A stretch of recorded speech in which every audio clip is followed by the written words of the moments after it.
وقال تعالى في آية أخرى يا أيها الذين آمنوا ادخلوا في السلم كافة ولا تتبعوا خطوات الشيطان إنه لكم عدو مبين وقال النبي صلى الله عليه وسلم الإسلام يهدم ما كان قبله أو كما قال عليه الصلاة والسلام এই উপস্থিতি আমার সামনে উপবিষ্ট পর্দার আড়ালে মা বোনেরা, আমার পেছনে অনেক যুব ভাইরা আছেন। আজকে বসার উদ্দেশ্য হচ্ছে আমাদের এই দেশ বাংলাদেশ, এই দেশে আমরা অনেক ধর্মের লোক বসবাস করি, তাই না? সংখ্যাগরিষ্ঠ লোক হচ্ছে মুসলিম। এই দেশে 92% প্লাস লোক মুসলিম, 8% লোক অন্যান্য ধর্মের, কেউ বা হিন্দু, কেউ বা খ্রিস্টান, কেউ বা বৌদ্ধ, কেউ বা আরও অন্যান্য জাতি। আপনারা সকলে অবগত আছেন, গত 3-4 দিন আগে ফিলিস্তিনের নাম শুনছেন না আপনারা? ফিলিস্তিন একটি রাষ্ট্র আছে, নাম শুনছেন? ফিলিস্তিন মুসলিমদের কান্ট্রি ছিল। কয়েকটি ইহুদিকে জায়গা দেওয়া হয়েছিল সেখানে। কয়েকটি ইহুদিকে জায়গা দেওয়ার পরে পরবর্তীতে ইয়াহুদিরা সেই পুরা ফিলিস্তিনটা দখল করছে। এখন গাজা উপত্যকা একটি এলাকা আছে, গাজা বেশি বড় এলাকা নয়। এই গাজার মধ্যে কিছু মুসলিম বসবাস করে, এরকম ছোট ছোট মুসলিম শিশুরা, আপনাদের মতো নারীরা, এমনিভাবে অনেক মুসলিম বসবাস করে। এই গাজা উপত্যকায় বিভিন্নভাবে ইয়াহুদিরা হামলা করতেছে। গত 3 দিন আগে ঘুমন্ত অবস্থায় যে মুসলিমরা সেহরি খাবে, সেহরি খাওয়ার আগ মুহূর্তে বিমান দিয়ে গুলিবর্ষণ করে প্রায় 5 শতাধিক মুসলিম শিশু নারীকে শহীদ করে দিয়েছে। গত 3-4 দিন আগে পেট্রোনাইজ করতেছে কারা?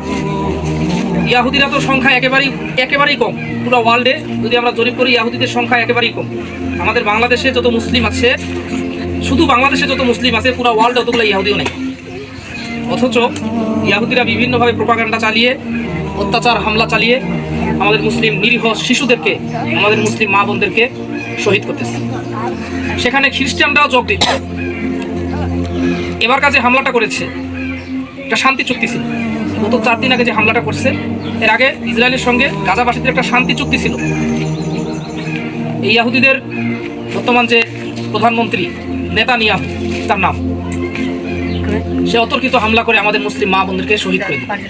আবার এদিকে খ্রিস্টান যারা আছে, খ্রিস্টানরাও পেট্রোনাইজ করতেছে, খ্রিস্টানরা তাদেরকে শেল্টার দিতেছে, মানে সাহায্য করতেছে, তাদেরকে বিভিন্নভাবে বুদ্ধি কুপরামর্শ দিতেছে।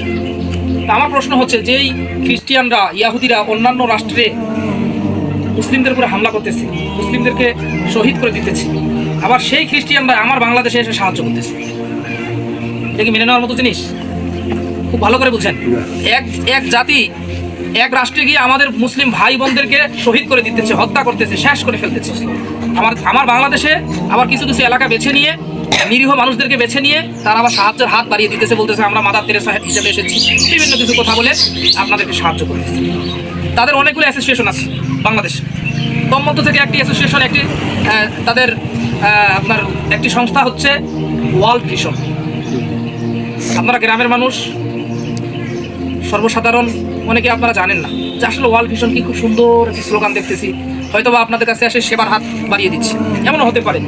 অনেক রাষ্ট্রে, অনেক এলাকায় অনেকভাবে কাজ করে ওরা আপনার সামনে আগে মিশবে। কিছু কিছু জায়গায় এসে সেলাই মেশিন কিনে দেবে। সেলাই মেশিন কাদেরকে কিনে দিবে? পুরুষদেরকে না মহিলাদেরকে কিনে দিবে।